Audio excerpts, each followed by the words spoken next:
It's Sunday night. It's the middle of April. It is the middle of April. That's crazy.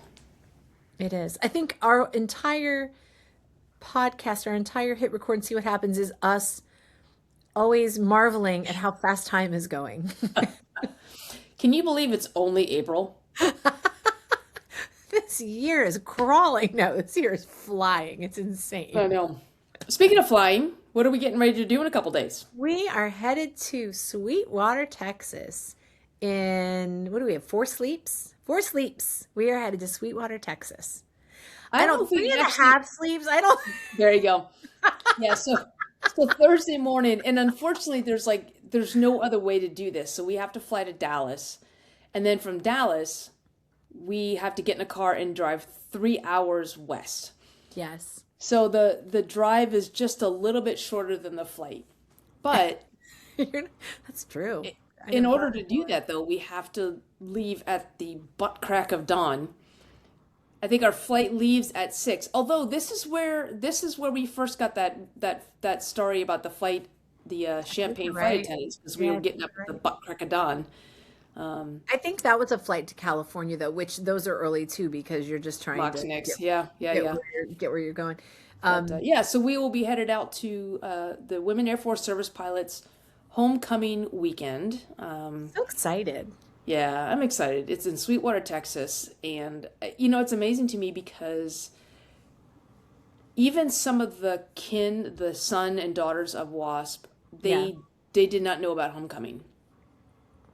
Isn't So I'm that excited crazy? because one of the things that we'll be doing is moderating a panel on Saturday with the museum curator has set up 5 displays of artifacts of some of the WASP, and each display will have. Just turns out that it's going to be a sun in front of each of them, and a couple of the sons that I had talked to didn't know about this homecoming event every year, and Wow. so as a result, I was talking to somebody and they said there's going to be about 40 to 50 family members Hmm. just for this panel that are coming, which is awesome because these are mothers and grandmothers of people who are alive today who again you look at the legacy they left behind, the pioneering that they did as far as definitely for women in general, but women certainly in the military and definitely women in the cockpit. So I think the more my life progresses, the more I become so I don't know what to call it, like defensive of women or like so proud of like the strides of women. It's like I think the more in my adult life I realize how lucky we are to live in the time that we do to have the privileges that we do because women have not always had the privileges that we do. I mean, we get to vote, Moe. Did you know? They might even let win. us What do you drive win? someday. But the things that we just take for granted that we get to do, and the women and the WASP are part of the women who have paved the way for you as an aviator, especially. Yeah, I mean, that's huge. But yeah, just, and the thing that really strikes me is they went and they sacrificed themselves for their country in the really to the fullest extent that they were allowed to. But hmm, when it was all said and done, they just quietly resumed their lives as yeah, like moms and secretaries and teachers, like the typical female professions. And it wasn't until 1977, I believe, that they were yep, actually recognized as veterans and that they had actually served. So yeah. I'm just really, I think the older I get, the more of a feminist I become. I don't know. Here we are. But Yeah, I'm well, it's interesting because I was just kind of thinking as we're getting ready to go head into to Sweetwater. I was thinking about my kind of the experiences I had going through pilot training or in the cockpit, and I was thinking about the one of the well, if you listen to my TEDx talk, you know that I was not a great student pilot when it came to landings. And for those unfamiliar with flying, landings are, kind of important. yeah, I mean, I would say they're more important than the takeoff because, I mean, you go over one speed bump, you're kind of an airborne, but it's the landing that really is the important part. And I remember, I think it was the first time that I got an unsatisfactory grade, and it was for my landings. And we were in the debrief room, and my instructors sitting across from me. He goes, all right, Barrett. He goes, your landings weren't good. I'm like, no, they were not. He goes, so I'm gonna have to give you an unsat. And I'm like, yeah, unsatisfactory. But yeah, I earned that. He's like, okay, so I'm gonna give you an unsatisfactory grade. I'm like, yes, sir, I got it. He goes, for your landings. And I said, yeah, I got it. He goes, but that means your entire ride. It's not like just failing one subject. It's like failing the whole class, right? I'm like, okay. I said, he goes, Barrett, you don't understand. He goes, I'm failing you for the whole ride. I said, yes, because of my landings. He goes, yeah. He goes, are you okay? And I'm like, yeah. I mean, I got what I deserved. They were bad. He goes, do you want to cry? I'm like, no. He goes, do you need to excuse yourself and go cry? I'm like, no. You sure you're okay? I'm like, yes, sir.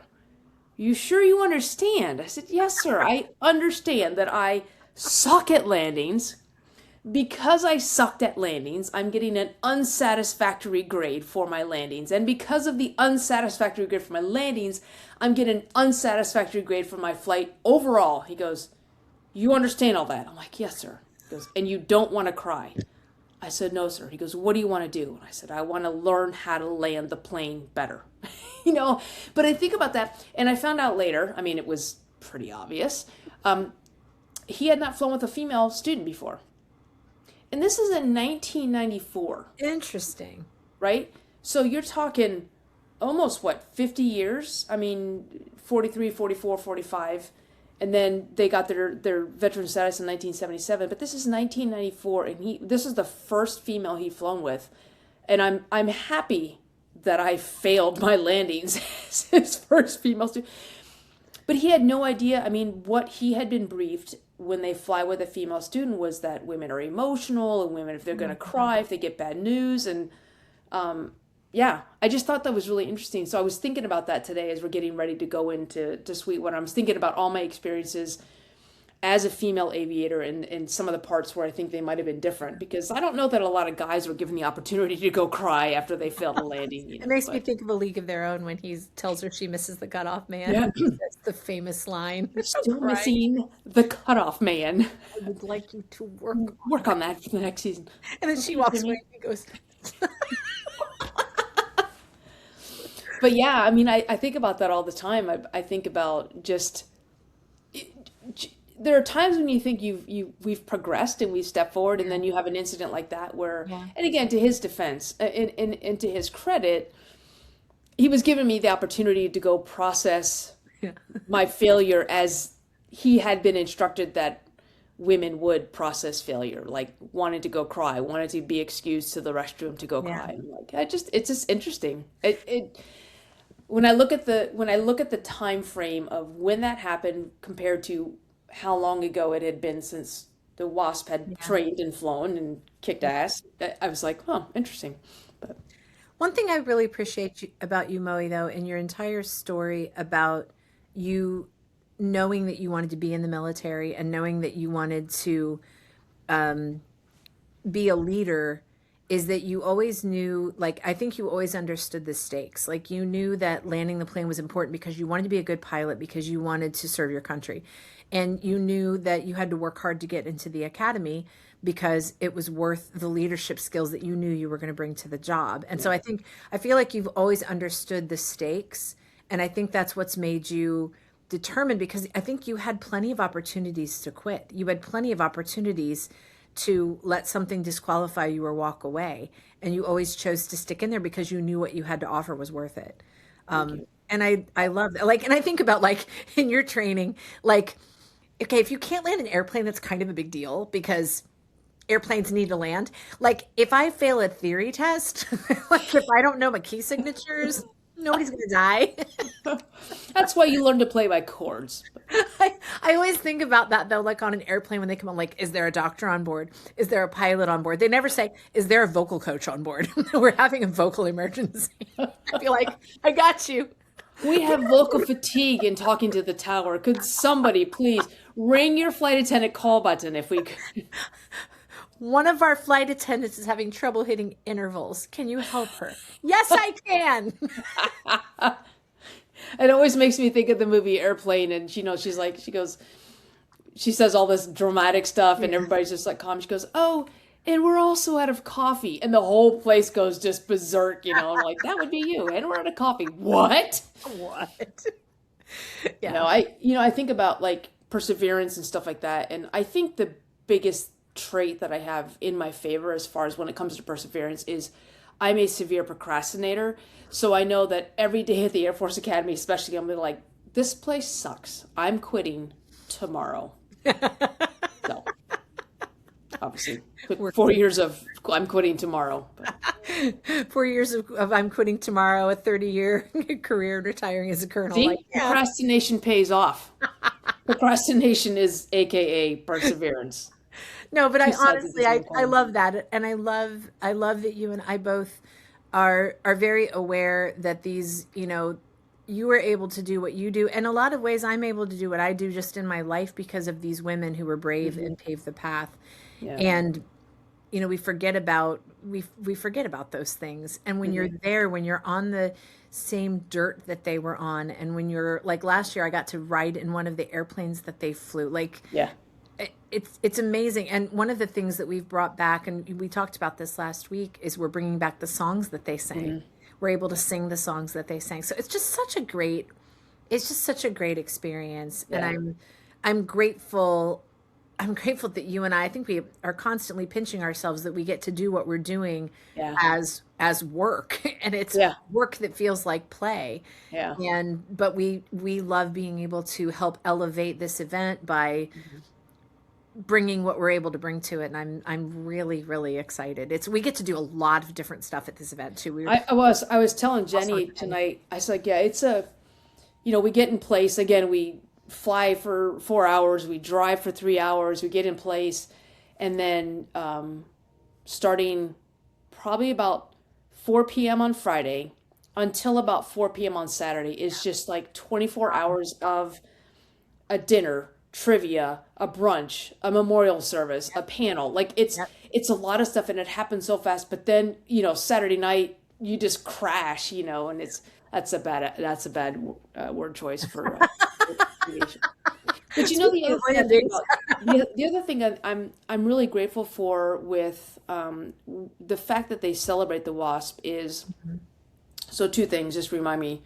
One is not related, but it is. But the one thing is, I think a lot of times we forget that the people who have struggled before us, who have made our path smoother, and so we're used to this smooth path, and so any little bobble in there, we're like, oh my God, this is the worst thing. Like, no, it's not the worst thing, because we forget what people have endured and persevered through before us to make the road as smooth as it is. But when we have a bobble, it's the first unsmooth we've had, so I think we forget. And so that's one thing. It's nice to go back and look at what they endured, look at what they had to deal with, and look at the lack of recognition, the lack of just of smooth sailing that they had. And so I think that's one thing. Accommodations, So again, their accommodations, they had ill-fitting uniforms, they had hand-me-downs basically of everything. And they used broomsticks to line up their, ranks, and they just like all of the things and honestly, being there, just the time period that it was, these women, they make me think of my grandma. And my grandma she was a farmer's wife, raised, how many kids did she have? 5 kids. 5 kids, one with special needs, which, in the 1950s, like there was not the support there is today. Worked hard, had an outhouse for a bathroom, like all of the things like that women just had to do.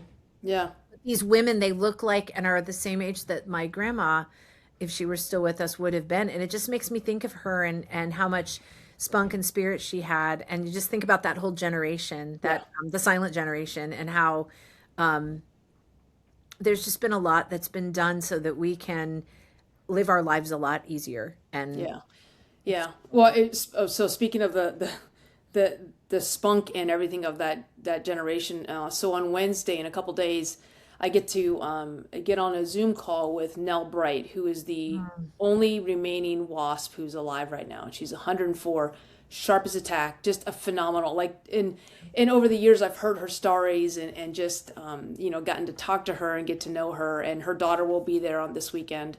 But on Wednesday, I'll get to talk to her on Zoom, and hopefully we'll record something that we can play. She loves you. She just, Oh no, she's awesome. But the other thing I wanted to say too is, and I think about this with my dad all the time. So my dad was in World War II, but he was only in for 4 years. So he was in the military for 4 years. Then he was a civil servant, but he was in World War II. He was in that environment for 4 years. And what always struck me is even when he had Alzheimer's, the thing that his brain would go back to were those 4 years. yeah. It never was about his time in entomology school or getting his master's, it was always about those 4 years. It was always about bomb threats or in the cot or in deployments and in the war and in the, like, it was always back to those 4 years. Yeah. In that same sense, these women who also served during World War II, maybe 2 or 3, maybe 4 years, and were just not, it was not widely known what they did. They weren't widely respected in as far as recognition goes and all this other stuff. However, each year at this homecoming, a few people, so I know, for example, this coming weekend, there will be two, the remains and the ashes of 2 WASP. Their ashes will be spread at Avenger Field. And you think about it, in their whole lifetime, and most of them are living to be about 100, maybe, somewhere between 90 and 100 years old, their whole lifespan and where they choose to spend eternity as far as where their body is laid to rest is at this field where they spent 2, maybe 3 years doing a mission that they were never recognized for until later, that they were never appreciated for until much later, that they didn't get the respect for until much later. Yet they still, like, this place is so sacred and so special. I think that's it. Again, that speaks volumes. And I like I said, I think about my dad who spent 4 years in a war, and that's what his brain goes back to. These women, the same thing. They train there for a couple of years, but this is where they want to spend. This is where they want their bodies laid to rest. And I mean, I'm like, it's like that should tell us something too, Yeah. Yeah. It's huge. And to hear their families recount their mom's stories. I mean, you're getting the firsthand account of what it was like to be a child. And it's interesting, actually, a lot of the women didn't talk about it until later when they were recognized. A lot of, if even then, yeah, that they didn't talk about it. And it's just cool. I'm really, really, I'm excited. And I'm excited that you and I are getting to a point in what we do that we're now getting to do events 2, 3, 4 years in a row. Yeah. And to come back and just be a part of the environment. And every time you go, it's the same, but it's different. Yeah. So I'm really excited. Hopefully we will not have the torrential rain. Do you remember how hard it rained last time? On the drive, yeah. Oh my gosh. Although they're getting hammered right now. Yeah. And it's actually, I think, going to be actually a few degrees cooler in Texas than it is going to be here while we're out there, which is Texas. weird. Yeah. So No, we I'm get to looking wear our forward to it. Fifi Hawaiian shirts, and it's just, Yeah. so we're going to cut. So just in case any of you are following along on our adventures, we will not be live next Sunday, because we will be traveling home. I don't know. We can get Wi-Fi on the plane. No, I'm just kidding. But we will be live. We also go live for Full Stop Fridays. We will be live from Texas on Yeah. Friday, doing our Full Stop Friday. So if you're following along with our shenanigans, that's where you're going to be able to find us. So we will be live on Friday, but we will not be alive. We will be alive on Sunday evening. We will not That be. was some eerie foreshadowing. No, we will. It'll be great. We will be flying home all in one piece, completely alive on Sunday, but not coming to you on the interwebs Got it. because we'll be traveling. So. Yeah. And then I'm Mo, you looking head forward right to it. back out you head right back out to Colorado just a few days later, right? 2 days, yeah. 2 days later. Yeah. Yeah, I had to break that to Jen tonight. I'm like, she goes, You realize. is that right after that? I'm like, yeah, it's like 2 days later. She goes, oh. I'm like, oh, sorry.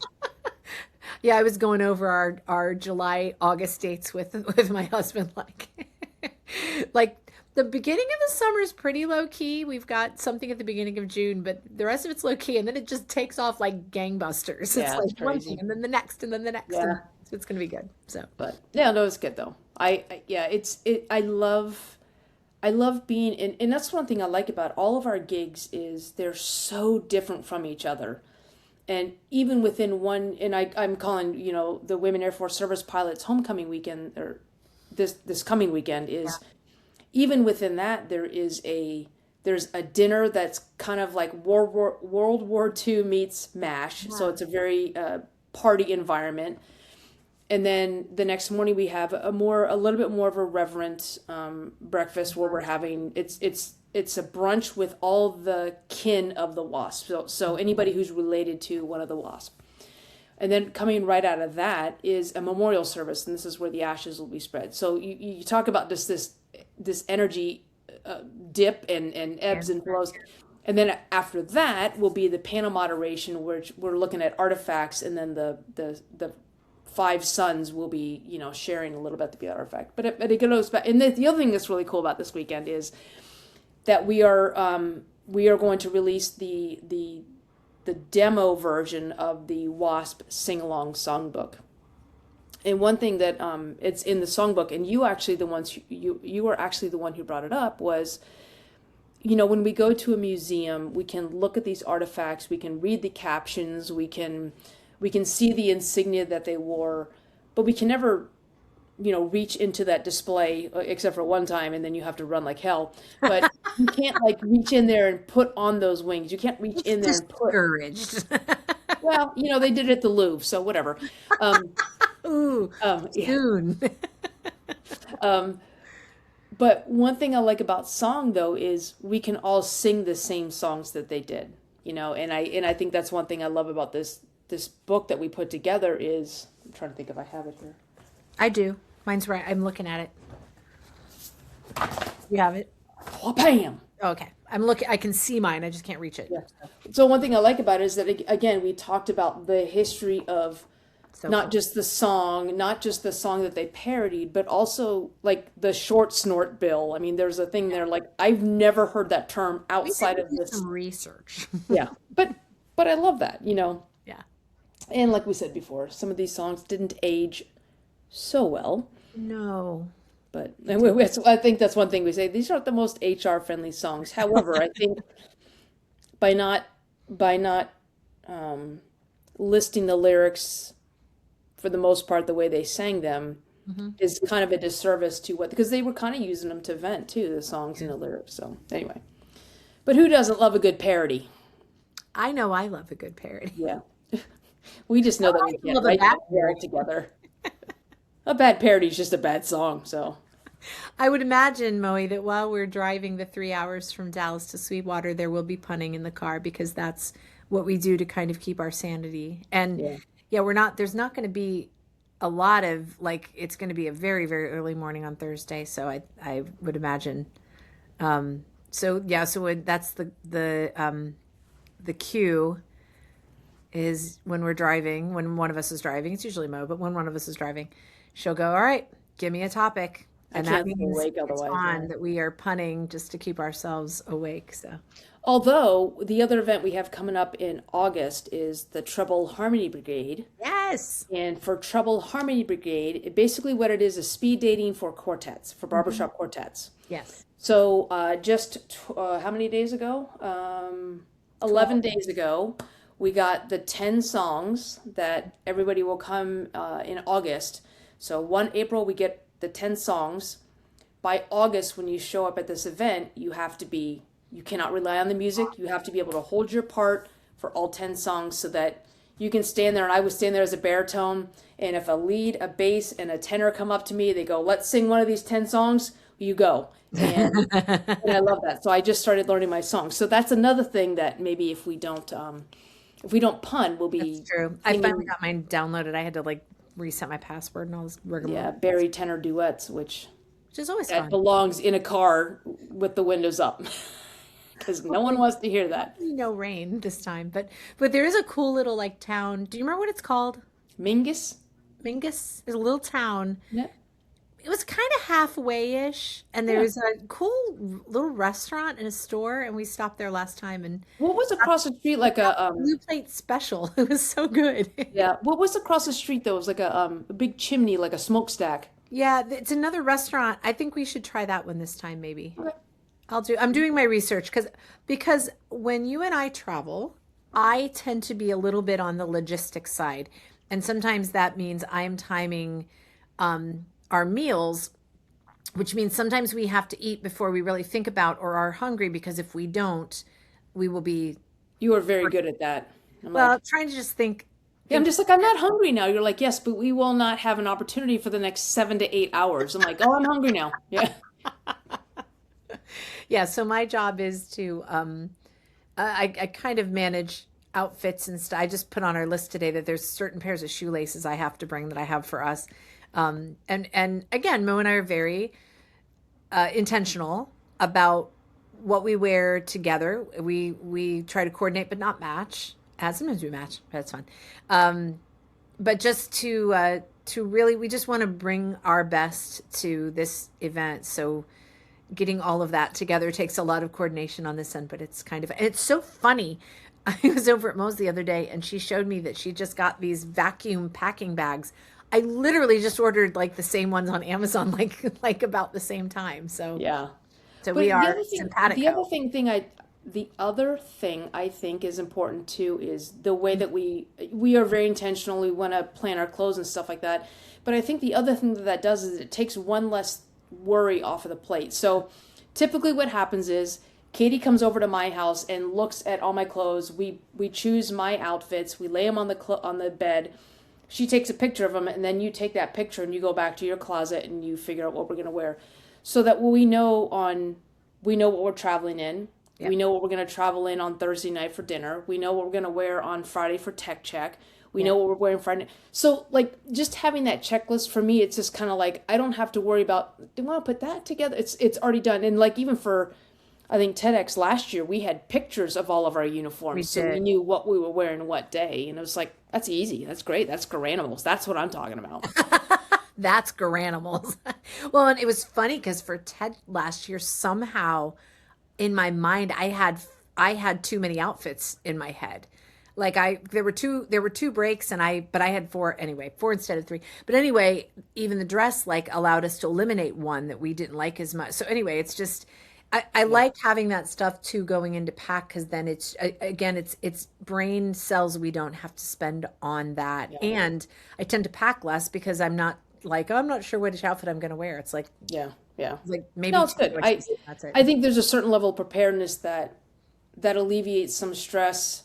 Yeah. Like you said, it's one less brain cell that needs to be firing, and Lord knows I need to spare all of mine, both of them. So it's just kind of like one less thing you're stressed out about for packing, one less thing you're stressed Yeah. out about for the day of, and it's just kind of like I know what I'm wearing, and I can focus on what I'm going to eat because that's really that's That's really the important. important part. I'm doing my research there too. Yeah. Because last year we ended up there's one pizza place in Sweetwater. Sweetwater's not big, folks. It's not real big. No. So we're just kind of planning ahead because the other thing that's fun is Saturday night, once everything is done, they do what's it called? Sunset on the Square? Mhm. So Sweetwater downtown, they have a live band.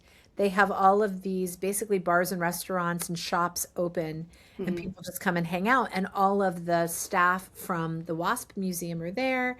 And so it Yeah. just gives us a chance to really gives us an opportunity to celebrate. And we're really big on celebrating. That is one thing, Moe, that I think you and I are very intentional and do well Mhm. is when we have prepared, planned, executed and finished a gig, no matter what it is. If Mhm. it's a speaking gig of yours, or if it's a recital that I threw, Mhm. or if it's something we've done together, that we're very intentional about celebrating and Yeah. going out and saying, okay, specifically getting a drink and just like cheersing the fact that this thing happened and that we got to do it and we got to be a part of it. It's just Yeah.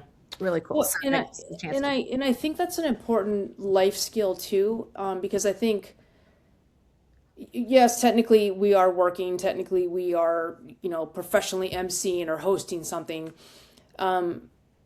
But I think too often the collective we go through something, we do something, even if we looked forward to it, we planned it, and then we don't really celebrate it. Once Yeah. it's finished, we're on to the next thing, as opposed to we finish, like, let's just take a moment to decompress, celebrate what we went through, kind of reflect on what we went through, and you and I always like what went wrong, what needs work, what went, Hot wash. what went well, what went well, what went wrong, what needs work, and then just kind of figure out, celebrate, just kind of revel in the moment for a little before we kind of take that inhale, that exhale before we go on to the next thing. I think It's easy to jump into the next thing because there's always absolutely. I think that's the typical. That's what people typically do. Oh, but it words are hard feels like tonight. it's really words are hard. I know. But I think it's really important because to me now, anything that you and I do, and even anything that I do or anything that you do, to me doesn't feel complete until we've celebrated it. Yeah.